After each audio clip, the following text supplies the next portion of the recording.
we're going to do now is I'm actually going to do a little bit of a demo of using very soft, gorgeous light in the studio over by the windows. So Erica, I'm going to have you stand right by that pillar there, and I'm going to have you turn kind of into the light. There we go, just like that. Great. So right here. Okay, awesome.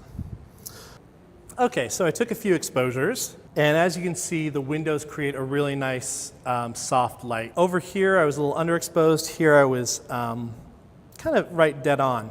A couple things I want to show you with window light is if you have someone, Erica, I'm going to bring you back over here, and I'm going to have you face more forward. Exactly, just like that. So right here, she's facing a little bit less towards the window.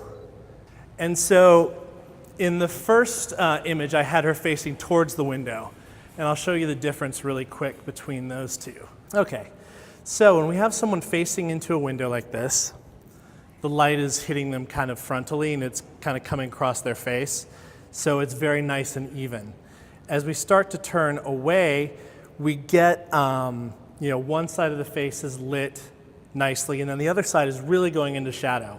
So one way that we can fix that and help that a little bit, if we like her facing away from the window rather than into it, is to take what's called a V-flat or some sort of reflector and put it on the opposite side. So we'll do the white side there. Great, and let's bring that in real close. Even closer. Great. Okay, right here. Awesome, okay. So as this one comes in, you should be able to see the difference that creates. There it is.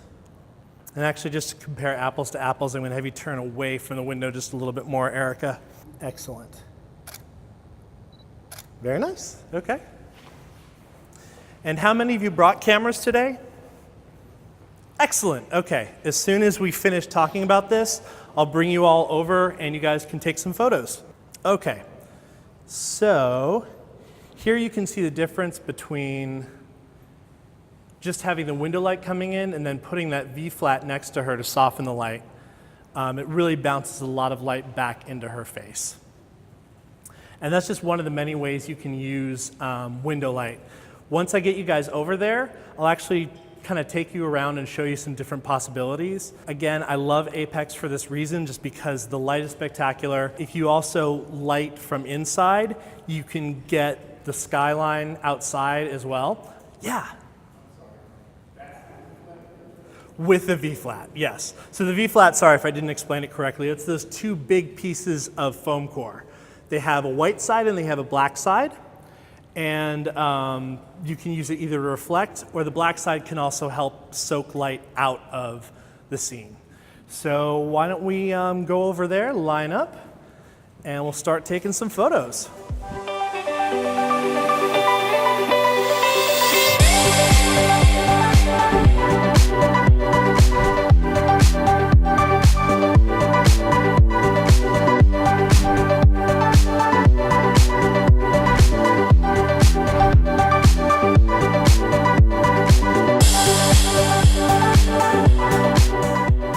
There, facing directly into the window light.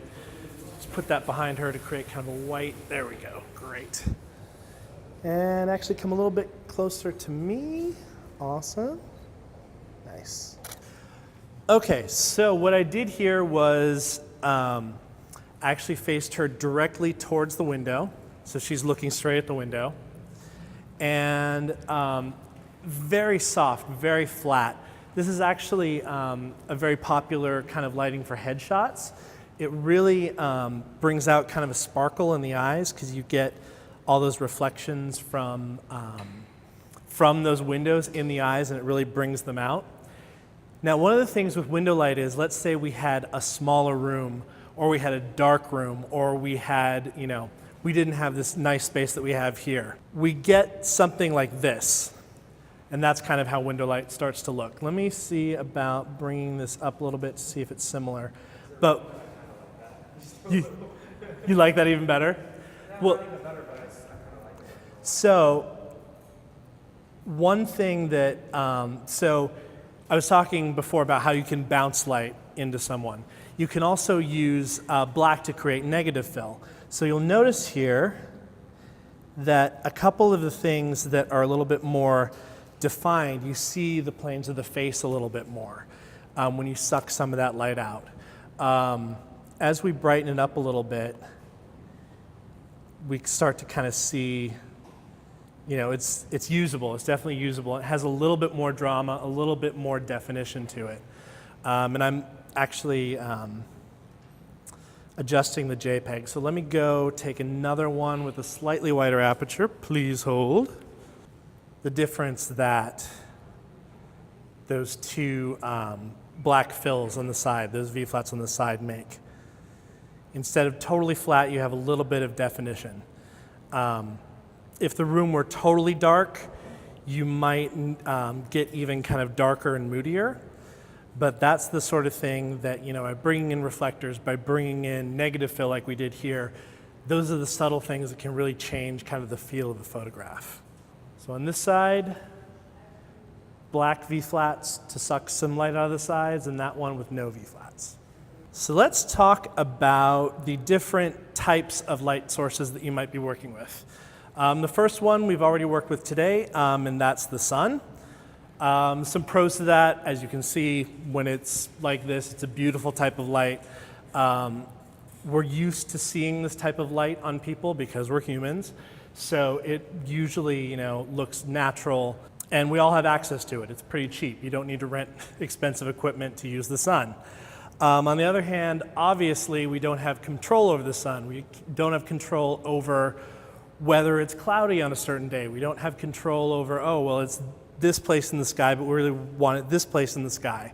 So it is a beautiful light source, but we don't have as much control as we do in the studio. One other thing about natural light right now is that it's very trendy, and especially window light. This is actually from Getty Images website, and for those of you that don't know Getty Images is a stock photography website, and they also do editorial photography. So they have shooters that go and they cover events, or they cover you know, news happenings, and then you can buy those photos from Getty. But on their stock site, they talk about one of the trends for 2018 being what they call the second Renaissance. And you can see here it's almost a Rembrandt. I think they were aiming for a Rembrandt, but we still have that kind of shadow under the eyes. And it really does look a lot like kind of old paintings that we think of when we think of natural light portraiture and paintings. This is The Girl with the Pearl Earring by Vermeer, kind of after the Renaissance in a different time period. But you can kind of see this same look right now in Zara's 2018 fall campaign. And you can see here, we've got Rembrandt triangle under the eye. And over here, it's super faint. I'm not sure if you can see it on here, but there's a similar triangle on that side. So yeah, sunlight from a window or natural light is very in right now.